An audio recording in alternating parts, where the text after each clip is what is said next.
Hello everyone, it's me Aika and welcome back to my channel. So for today's vlog, I'm going to share with you my US Embassy Manila experience plus tips. So if you remember, I shared with you that my birth certificate from the PSA has an annotation because I was late registered in my birth certificate. And I also mentioned that the pre-screener during my ID reopened my DS-260 and gave me just 1 hour to go outside and edit it. I need to go back to the building within an hour or else they will need to reschedule my ID. Just a brief introduction, I actually applied for the EB3 Visa. So this is a permanent residence visa for skilled workers. So it's not seasonal, it's not temporary, it's a permanent resident visa. In the Philippines, we actually do self-booking for our interview in the US Embassy through CGI website. So once we successfully register in the CGI, we can select the dates available from there, and when it's successful, we will receive an email. Once we successfully book for our ID, the next thing we need to do is to prepare for our civil documents as well as schedule for a medical exam if it is not yet done. So first tip, prior to booking for your ID, make sure you consider your medical examination days because it will take you 2 days and it will only be in St. Luke's Extension Clinic. So all over the Philippines, NCLEX is the only provider or the only partner for US Embassy. For the medical examination in NCLEX, there is no walk-in, so you need to book ahead of time. So you need to consider it, especially when you are coming in other parts of Luzon or Visayas, Mindanao, wherein you need to have plane, something like that. You need to give an allowance for that. You need to give ample time for that. But in some cases that you need to go ASAP because you already have your ID book and it's coming very soon, I think you can call the St. Luke's and let them know that your ID is coming soon. And I think they will let you do your medical examination within a day. I'm not sure if they are still offering that today, but I heard there are some experiences that applicants from Visayas only had 2 days before their ID. So St. Luke's let them in and had their medical examination. So the process is actually electronic. Transfer from St. Luke's to the US Embassy. It will take like 2 to 3 days before St. Luke's send it to the US Embassy, so you need to give time for that. But just in case it will not take 3 days anymore or 2 days anymore, just bring the printed copy from the NCLEX. So make sure on your last day or second day after your vaccination, make sure you get it from the receptionist. They will provide instruction for that anyway. So after your vaccination on your second day, make sure to stay in St. Luke's building. From your vaccination area, you go back to, I think it's the second floor or the ground floor, where you check in the first day. Make sure to wait there and they will announce your name and you can get the print copies. So this is from my email from Manila IV Info. So after their congratulations, blah, blah, blah, these are the requirements needed for visa application. First is the form DS-260, and we all know about that. And then medical examination. So as I have mentioned, we need to have our medical examination prior to ID, or else they will be requesting you to book another ID. And then you also need to bring with you your valid passports, which should not be expiring soon. It should be valid 6 months, at least for 6 months before the intended date of going to the US. And you also need to bring with you photographs. So you should bring 2 identical colored pictures. Additionally, you will also need your civil documents. I know you have scanned and submitted this before, but the US Embassy need to have the original copies of each. So first on the list is your birth certificate. So it should be issued by the Philippine Statistics Authority or the PSA. But if you were born abroad, you will need your original copy of your birth certificate from there and translation if necessary. If you are married, you will need to bring with you your marriage certificate issued by PSA as well as certificate of no marriage, or the CENOMAR, or advisory on marriage issued by the PSA. And if you are married and your spouse died or you have annulment, things like that, you will need to provide with you a proof of marriage termination. Another from the civil document is your police clearance issued by the National Bureau of Investigation or the NBI for applicants who are 16 years old and above. So if you are married, they will need to include your AKA or alias, your previous last name or your single last name. And additionally, you will also need to provide police clearance from other countries you have lived or worked for 12 months or more, reaching the age of 16 years old. You will also need to provide a military or police service records if applicable. Anyway, for employment-based visa applicants like us, EB3 Visa, we will need to provide the healthcare worker certification or our visa screening certificate. And we will also need to provide a copy of the updated job offer from the employer as well as the job employment contract. And last but not the least on the list is the interview appointment. So you will need to print that. Now let's go into the details. So the first requirement I have mentioned is your DS-260 pages, but the most important thing is that you have your DS-260 confirmation page. So that contains a very unique barcode that they will scan, as well as your personal information. So if you have a dependent coming with you for the interview, your spouse, children, something like that, you need to have the exact number of applicant and the exact number of DS-260 confirmation page. So that is the first requirement going to the embassy. So as you go on, fall in line for your interview, they will ask you to prepare your DS-260 confirmation page being clipped in your valid passport. By any chance you ask to reopen and edit your DS-260, make sure to edit it, check everything that needs to be changed or edited, and then save it. After you save it, print the updated DS-260 confirmation page. That is the one that you will need to present or bring with you during your ID, and not the old one. Moving on to the next requirement, which is the photograph. So you will need to bring with you two identical 2x2 colored picture. So it must be taken recently. Anyway, they will attach a link on your email stating the photo requirements from the travel.state.gov. So make sure you read it, screenshot it, and show it to your local photographer. I just want to share an instance wherein a visa applicant submitted a picture in her ID. So she followed the photo requirements stated on the website. However, her picture was printed on a glossy photo paper. Actually, it's not stated on the website what kind of photo paper they prefer or they need. But then, so this applicant submitted that picture. So the pre-screener scanned it. However, because the paper is so glossy, it is reflecting, or it is shiny when it's being scanned, creating a very bright, and it does not reflect to her true color, skin tone, something like that. So the pre-screener advised that this applicant have her picture retaken. It's a good thing that they have a photographer within the US Embassy Manila, but still, we don't want that to happen, as it creates more anxiety for us. The interview has not been started, but then you're being nervous about what's happening, what's going on, like, you know, pretty little normal reactions. So in my case, I have two different kind of pictures. One that is printed on a glossy photo paper. So this one. So maybe that is what happened when you scan it, and it's a very glossy, like it's reflecting. Probably that had happened to the applicant. But anyway, this is my picture and a glossy thing, because they said when you bring your picture printed on a textured one, the texture will be a problem on the scanner. Anyway, so this is a first picture in a glossy material. And then this is my second picture on a textured material. So the quality of this is better compared to this. So I submitted this one, the one with the texture, and I did not have any problem with it. So anyway, I brought 2 copies of each because they need to be identical. So yeah, that's all about the picture. So if you're like me, who tends to be very anxious about everything, just make sure to bring 2 different kind of pictures or 2 different photo paper materials. That will lessen your anxiety on your ID. Moving on to the civil documents. So first on the list is a birth certificate, which is needed to be in PSA.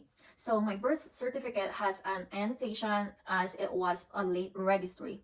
So you can imagine that my birth certificate has 2 pages, explanation of the late registration and such on the second page. So I tried to find my birth certificate, but it looks like I did not bring any with me, or I have submitted everything to the US Embassy. Anyway, so the first page, so I have a photocopy here with me. So the first page is the usual contents of a birth certificate. However, on the second page, it has this affidavit. So there is 2 types of affidavits. The first one is affidavit of acknowledgement. So I think these are for the unmarried couple. So the father of the child needs to have the signature here. However, in my case, that is not the problem. So my problem is the affidavit of for the late registration of birth. So in here, the hospital staff signed here, and it states here the reason for my delayed birth registration is due to negligence. I don't have any problem with that, since the year that has been stated here is the same year that I was born, the same month, the same date.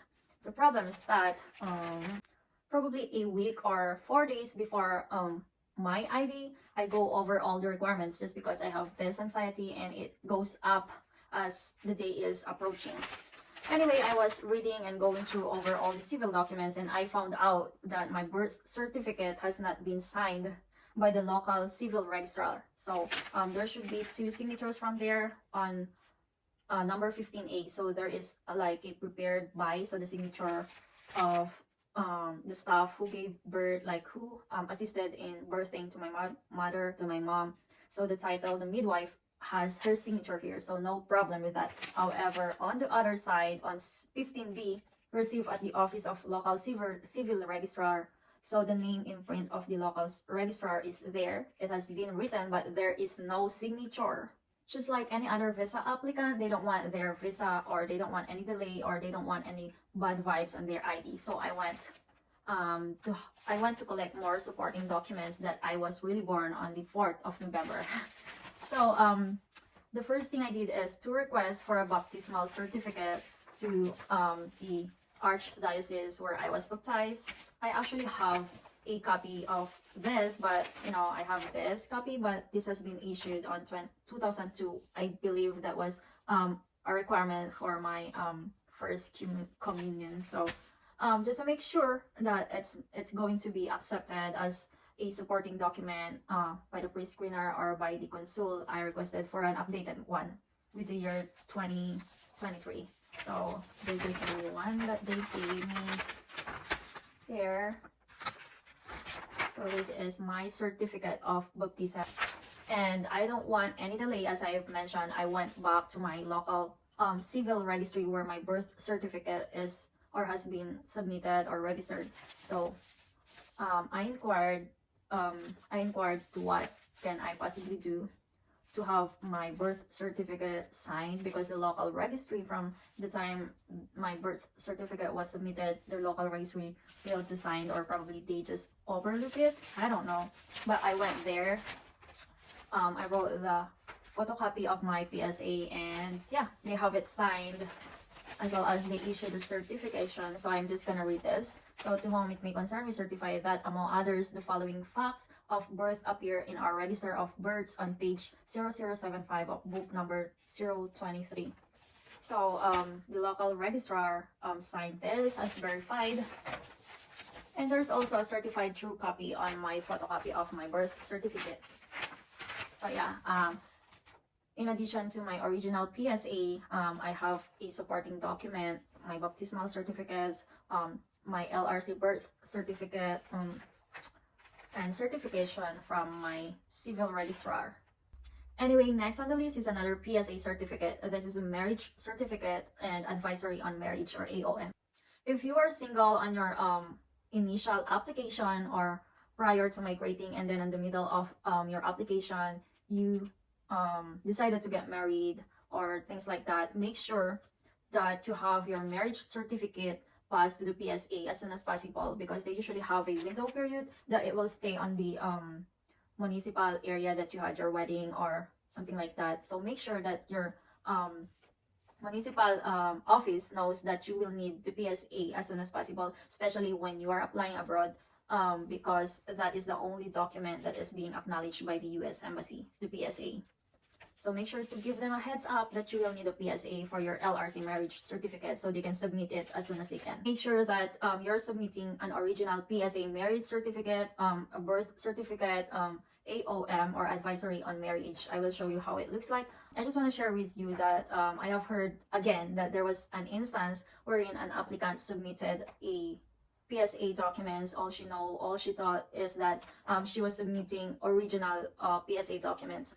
But then it turns out that it was just a photocopy, like an exact same photocopy of the PSA, because it was colored. But the US Embassy has their own way or scanner to check if it was really issued by the PSA. So make sure you don't mix them up together. So I assume we already know how a marriage certificate issued by the PSA looks like, but AOM, or the advisory on marriage, is not really that popular because I myself was not familiar with it. This looks like just like a Senomar. It states here the date of marriage, the place of marriage, the name of bride and groom. So that is how an AOM looks like. Alright, moving forward, another requirement, another civil document is the NBI clearance. So I have already uploaded before my NBI clearance, but that was when I was single, so I need to request another one. Just to make sure that I will not have any problem. It's not very expensive anyway, so I just requested, and they put my last name, my single last name on the alias, and then they use my married last name on my last name. Anyway, I'm not still using my married last name. And if by any chance you work or stayed or resided in any other country aside from the Philippines for 6 months or a year, you need to provide a police clearance from the country that you work or live. And in my case, I live in Canada for 8 years, so I requested for a police clearance from the RCMP. So it's a good thing that everything is just online. You might want to read the visa reciprocity and civil documents by country.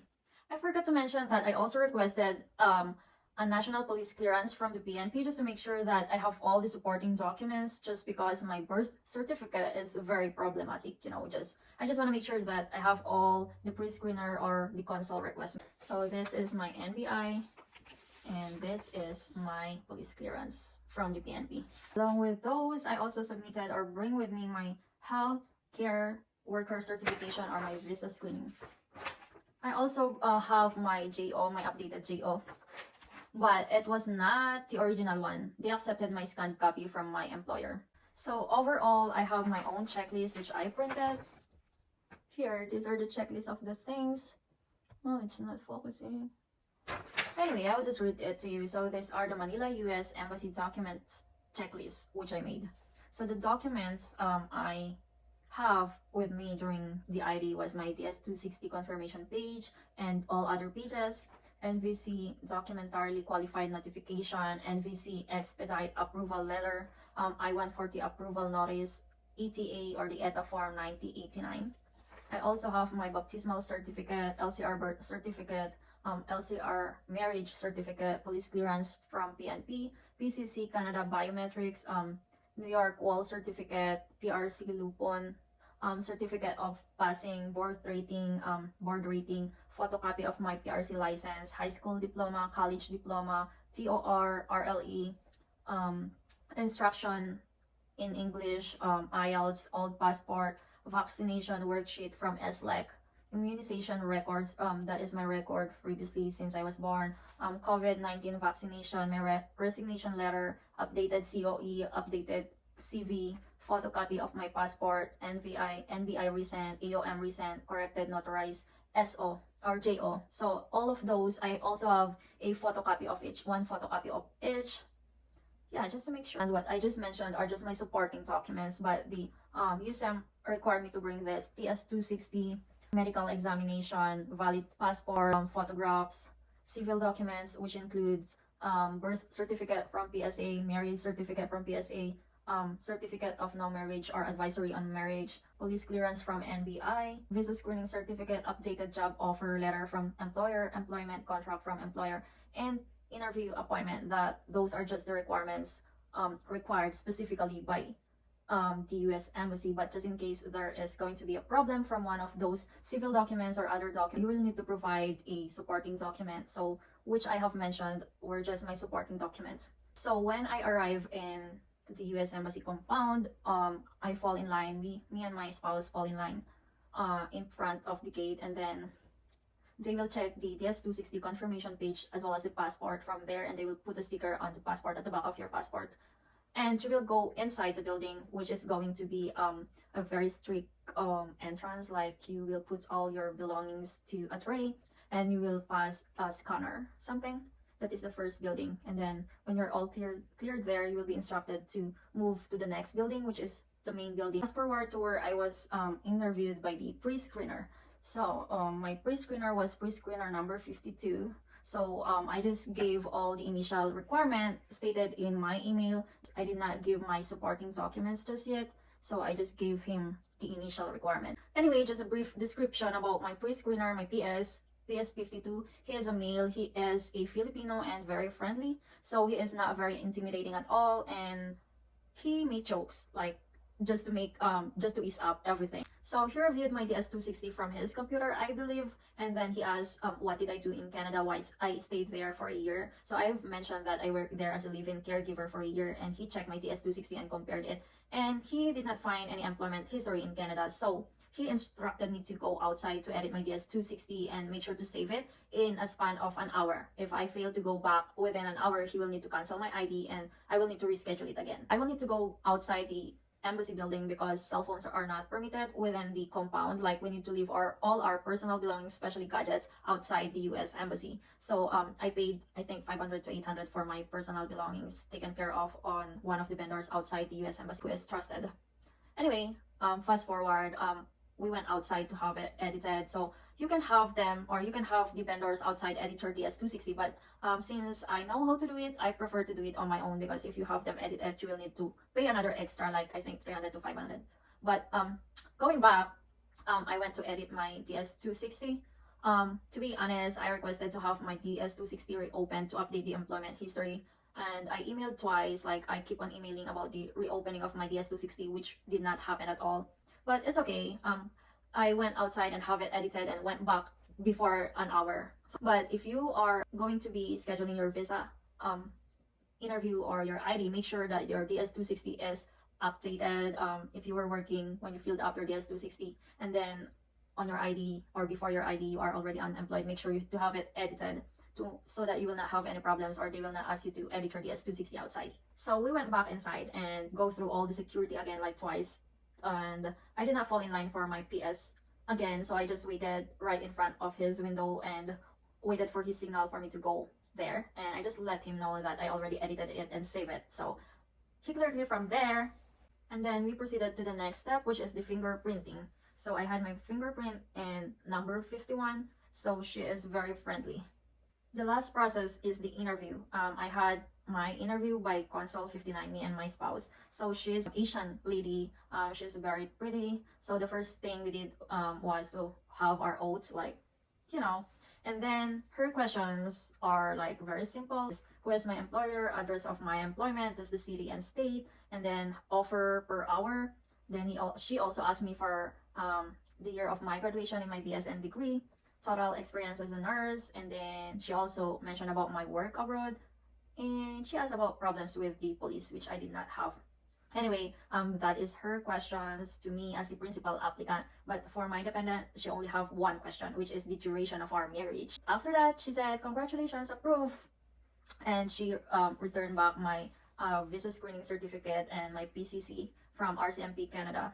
And she explained about our expiration of the expiration of our medical examination, which is 6 months. So she mentioned that our visa and our medical will both expire on July 27. So we need to go, or we need to fly to the US before that day.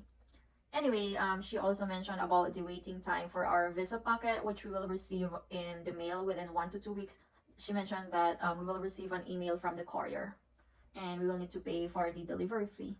Luckily, I did not have any trouble with my problematic birth certificate. They did not ask me for any supporting document. They just had my initial or the usual requirement, and I'm all cleared from that. Just to let you know, there are two different decisions you will have during your ID. It's either congratulations, visa approved, or you will need to provide the supporting documents within a certain time, or that is called the 221G. So 221G is a refusal, but not really a refusal. By that, I mean that you will not be visa approved the day of your ID. However, as soon as you submit the supporting documents or this document that they are requiring you to submit, which you can submit through LBC. And once they receive that and review that everything is already completed, then you will receive your visa approval. They will hand an instruction, a paper with the instruction for the 221G, and you will also need to send your passport together with the documents that they are requiring you to submit. So yeah, that is a refusal, but not really a refusal. It's just some kind of delay, but everything happens for a reason. But if you can provide or bring all the documents that will lessen the delaying time, then it's better. I just want to share some of the things that I learned from my USEM ID. So I have read that NBI is just valid for 6 months, but then I submitted my originals, the first NBI clearance that I have, but I have a new one, but I keep it because I just don't want any conflict from the first civil documents I submitted before, but they accepted that. So my first NBI is about to expire on July 2023, and my ID was in March 2023. Although I have a new one with me, I did not give it because they did not ask for it. Our AOM, the Advisory on Marriage, which was issued in September 9, 2022, and our ID was March 3, September, October, November, December, January, February, March. So it was 6 months during my ID, but they accepted it. They did not say anything to secure a new one, but we actually have a new and updated one just in case they ask for it. And for the notarized job offer, they said that they will require the original one, but I just submitted my scanned copy and there was no problem. So I think it still depends on who pre-screener or console you will go. Some are strict, some are not. So you just have to make everything, you just need to be prepared. For my CGI, I just have one account, so me. My spouse did not create any CGI account, but since he is under my DS-260, he was already included on my DS-260. I did not have to book for him, or I did not have to include him as a dependent on my CGI. But if you are anxious about it, just make sure you put all the details that you want, so no regrets in the end. Last two reminders: you're not permitted to use your cell phone or bring your cell phone inside the US Embassy. No USB, no smartwatch, no power bank. You can just leave all your personal belongings to the vendors outside. They are very trusted and they've been doing it for a while, so you can trust them. If you don't wear any jewelries, it will be faster because you need to pass through like an x-ray thing or sensor something. If you're not wearing any jewelries, you can pass fast. And for our appointment, we were scheduled for 8:30 a.m. but 6:30 a.m. we were permitted to go inside, which is very nice. Anyway, for those visa applicants with birth certificate annotations or any conflicts, just make sure you bring as many supporting documents as you can to make sure that you will be visa approved the same day and you don't want any 221G or any delays, right? So yes, that's all and good luck.